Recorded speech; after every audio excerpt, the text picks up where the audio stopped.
everyone. Well, I'm guessing that some of you must be starving by now, so we'll try to do our best to make it entertaining. During the 2023-2024 winter season, the number of articles discussing the need to change the business model of mountain resorts in the media across 53 countries was 6,342, with headlines such as "Skiing is over," "The end of snow," and my all-time favorite, "Kiss the snow business goodbye." So, however, contrary to popular belief, both the number of skiers and skier days worldwide continue to rise, reaching over 150 million skiers and 372 million skier days last year. Obviously, climate change and its consequences are not up for debate, no longer up for debate, but is it only the challenge that they are facing? Are they, and how are they adapting in this context full of paradoxes and contradictions? So to lead this insightful discussion, I'm joined by three distinguished experts who represent different aspects of the mountain industry across the North America and Europe. First of all will be Kelly Pawlak, who's the CEO of the National Ski Areas Association. She will be online with us. Joe Hession, you can join us. He's the CEO of Snow Operating, and Sebastien Travelletti, Vice Chairman of the Magic Mountains Corporation Board, among a long list of wonderful positions he is into.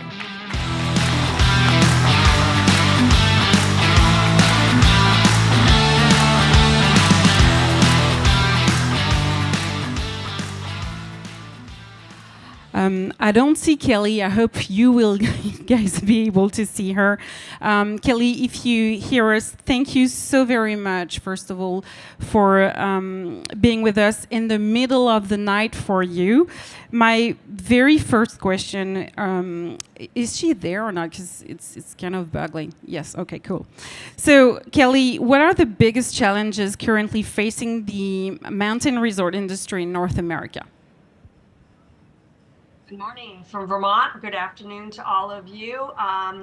Okay, the biggest challenges, I know we're really going to dive in to climate change, but the greatest short and long-term challenge certainly is climate change. Short-term, we're dealing with less natural snowfall, shorter periods of weather conducive to snowmaking, historical winds, flooding, wildfires.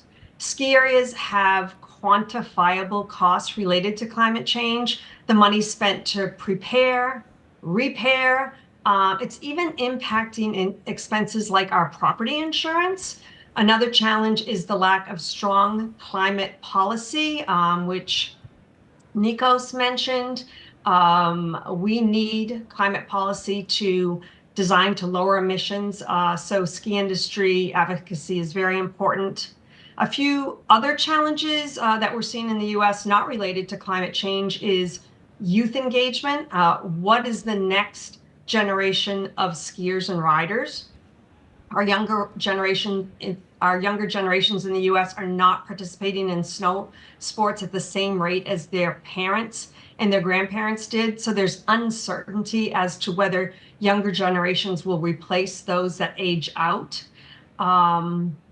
We have an affordability and accessibility challenge. 71% of participants earn over $100,000 compared to 30%, 37% of Americans. So skiing is perceived as only for the wealthy.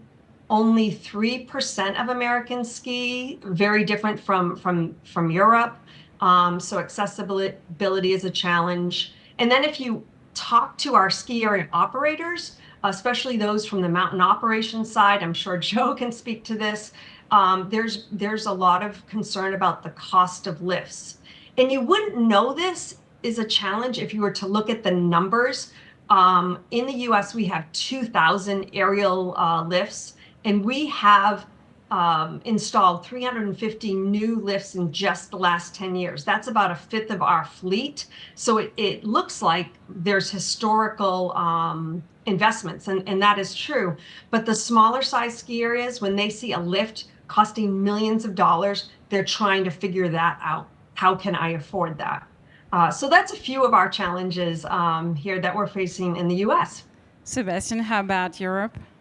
Europe is facing exactly the same challenges, and in US we follow exactly the same trend regarding the youth generations.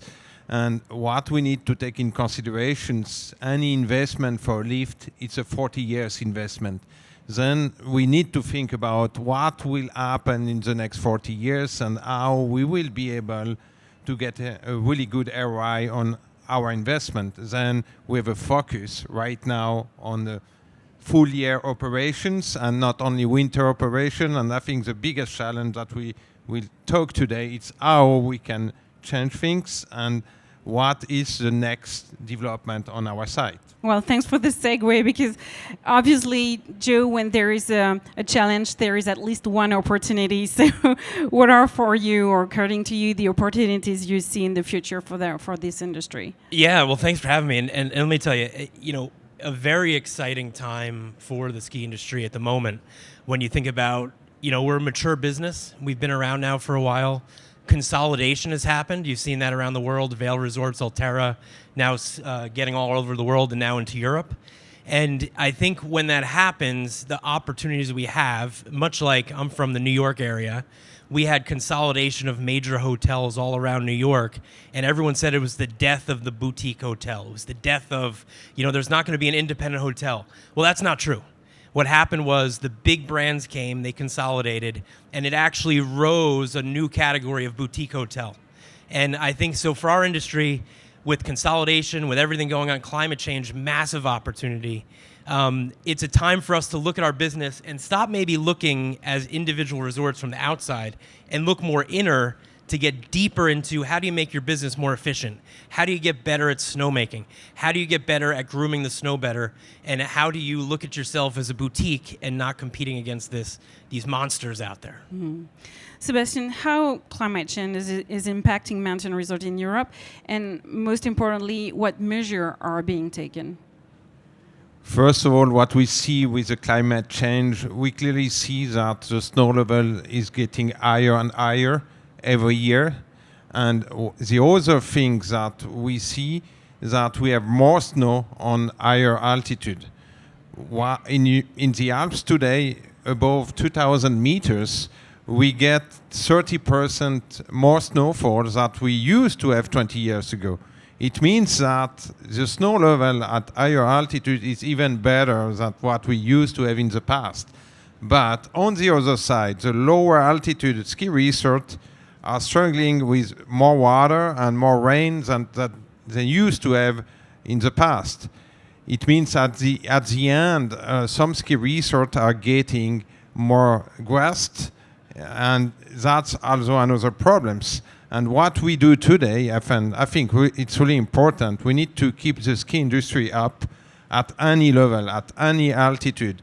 Then it means that even the lower altitude ski resort, even if they can deliver only 40, 50 days of ski during a winter, is still good for the ski industry, independent of what they used to give us, like 80, 90 days per winter. And it's really important for us. That's a good balance between all the ski industry together. Joe, how mountain resorts are adapting their business model? Yeah, I think the way we're adapting it is obviously technology of how we make snow and how we deal with things in that way. So, we're putting, I come from a weird background. So we own a ski resort in New Jersey, which is right next to New York City. And it's probably, you would consider it a low altitude at sea level. We're kind of at the front line of making snow. The resort opened in 1964. It had no ability to sustain itself without snowmaking in 1964. Still the same case, but the windows are getting tighter. The climate is getting more extreme. So, what used to have little, warmer winters, but it would get cold, now sometimes just doesn't get cold at all. So how we're adapting is, one of the things is automated snowmaking. Not only is it more efficient, but it has the ability to turn a snow gun on instantly as soon as the temperature gets right. So what used to take us 3 hours to get the mountain fully up and running can now happen instantaneously, which gives us a better opportunity to make snow at those times. Sebastien, can you introduce us to the Magic Pass? Yes, the Magic Pass is 80 ski resort corporations in Switzerland, France, and Italy to provide a very good deal on a yearly pass valid summer and winter. And we got a lot of inspirations from Vail Resort with the Epic Pass. We learn a lot and we change or we adapt according to the culture in Europe. And today we are very successful. We were able to increase year by double numbers every year, and we are close to 200,000 guests with Magic Pass between Switzerland and France and Italy. But mainly what we see, we can grow the ski industry. And it's really our target today to grow the ski industry and to enable anyone that want to ski can go easily to ski. And one question was clearly there, if you don't have a pass that can help you to go any times, any days, you will not go skiing if you have just 2 or 3 hours. Before, our guests were spending like a full days, but today they are coming like for a couple of runs, and that's really important. We are trying to adapt with the schedule of any guest and to offer what is the best. But it's not only how long do they spend on the mountain, it's how many times they come. When we prepared for this panel, you gave me numbers that sound magic to me, not to make a pun here, but you said that Swiss customers skied 4 days per year before the introduction of the Magic Pass, and since then they've skied between 11 up to 12 days a year. How did you achieve that magic trick? Yeah, the first things what we know regarding the ski industry, our customer was just spending 4 days in average, as you said, but when they spend 4 days, the revenue for a ski resort was around like 120 euro, like 30 euro per visit. That's our average for ETP, what we can call effective ticketing price. And today we were able to triple that. But we are selling at less than 400 euro in March for the next winter. And for us, what was really important, we have taken a lot of guests from the city. Today, the Magic Pass is like the Epic Pass. It's a urban pass. It's not for the people living in the mountains because they used to have a pass before or someone having a second home in the ski resort. Today, what we have learned from US and we have applied to Switzerland mainly, it's how we can attract urban people to come to the ski resort and to change their mind, to avoid to go to the beach, to go to the city. And today it's so easy to go skiing because it's an hour 30-minute trip. And before they were not coming because they had no pass and they were not looking to spend 200 Swiss francs for a family just to ski a couple of days. But they are okay to spend much more money what they spent before because they have an unlimited pass for the full year. So that's the biggest difference we have. Well, Magic Pass is not only a ski pass. It's not only working in winter. Tell us more about all the experiences that people can live, especially during the summer season. What was really important for us, the mountains is really important in winter. More likely 85 to 90% of our turnover are done in winter, but we see with the climate change, we have a good opportunity to offer a summer solutions with lower temperatures than what we see here in Andalusia. And for us, it was a great opportunity.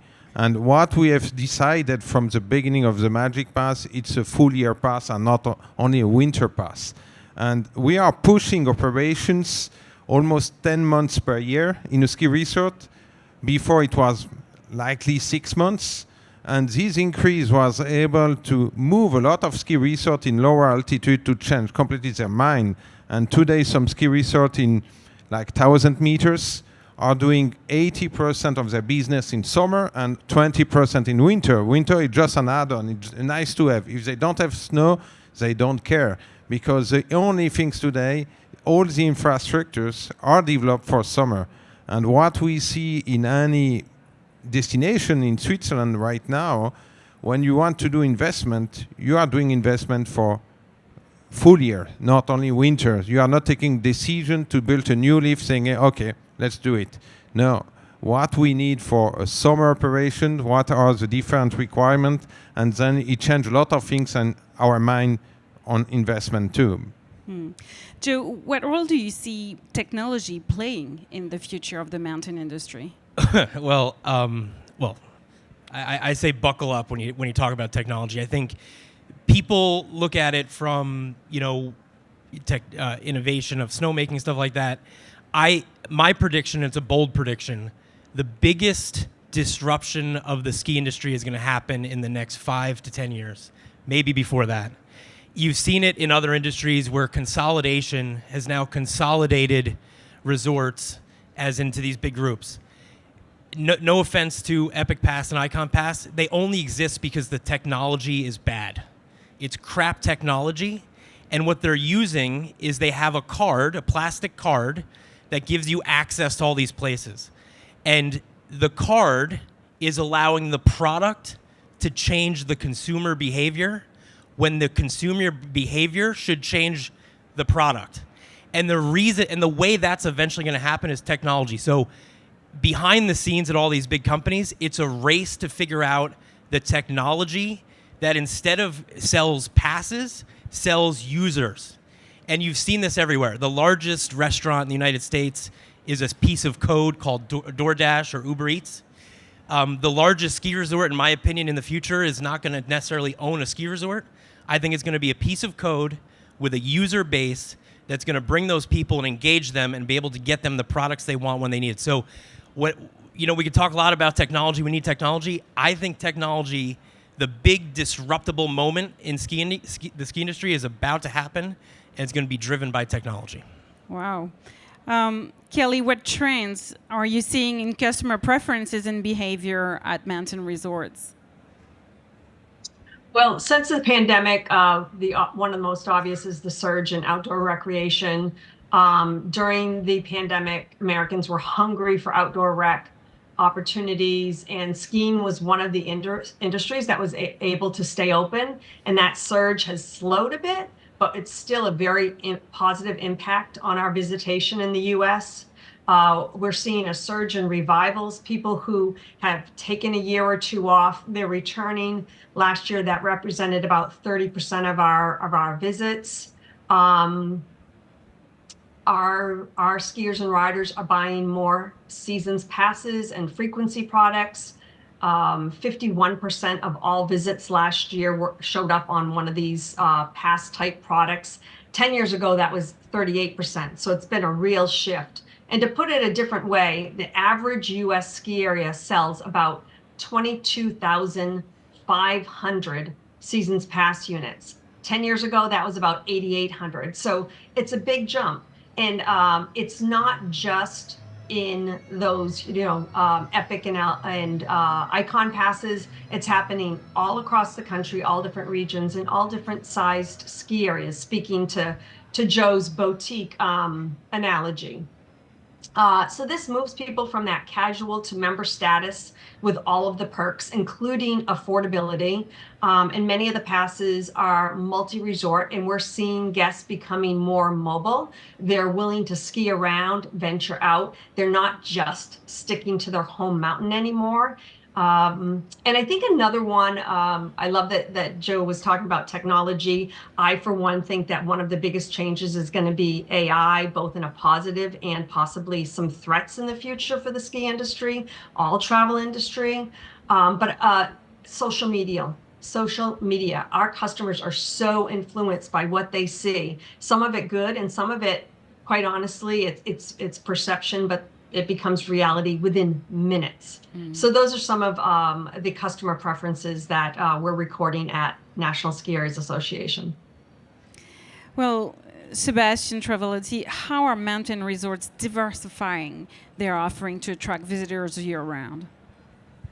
I think one of the key issue in the futures it's clearly due to all these mega pass, multi-mountain pass, is the quality that you can deserve, but in terms of snowmaking, how convenient you are, how you welcome the guest. And today it changed completely the perceptions, because we had before perceptions where it was a price crisis between all ski resorts, and we were competing on prices, and today we are competing on quality. And I think that's the key thing for the future. If we can offer a quality for any guest, at the end, the guest will come back. And for us, it's really how many times he can come to the mountains.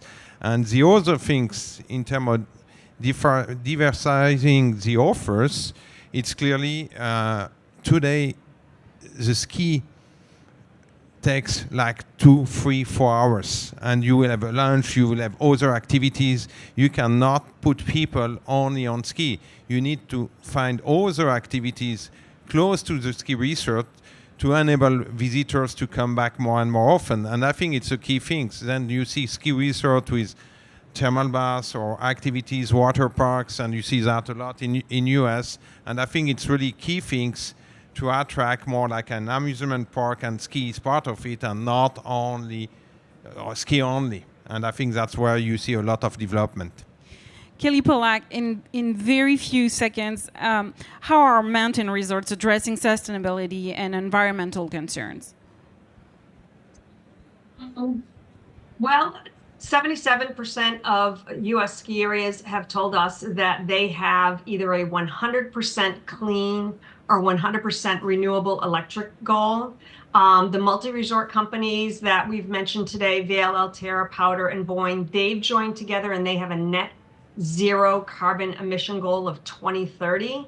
Arapahoe Basin in Colorado, they set a 2025 goal and they actually achieved that early in 2023.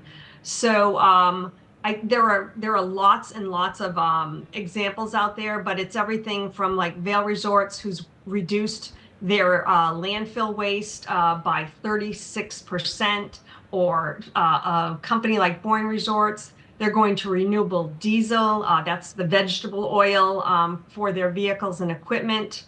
There's lots of examples out there, but I can tell we're short on time, so I think those are a few to highlight. All right. Joe, probably our last question. How do you see the global mountain resort market evolving in the next, say, 10 to 20 years? Yeah, I think, I covered this earlier. I think we're going to see a big shift from kind of user-based, the consumer kind of getting to pick where they want to go. And I think we're going to take this idea of the mega pass and kind of disrupt it using technology. That's what I think the big future will look like. Sebastien, Travelletti, how do you see the future of our industry? I think the future is still there, and we have a bright future. Clearly, when we see the different winter season, and the example of the ski resort, I'm the board members, chairman of the board, we increased visitation by plus 72% in the last 7 years. We increased our turnover, we almost double it. It means that the ski industry is there. You just need to put in place the right product and to get the guest and keep the guest. And I think that's really the challenge for us. Then in the next 10 years, do we have snow?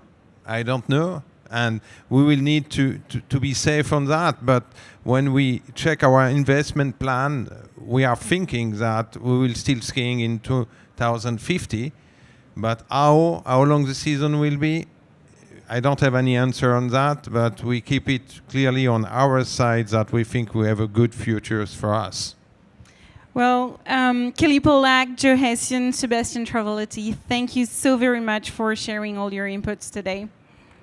Thanks for having us. Thank you.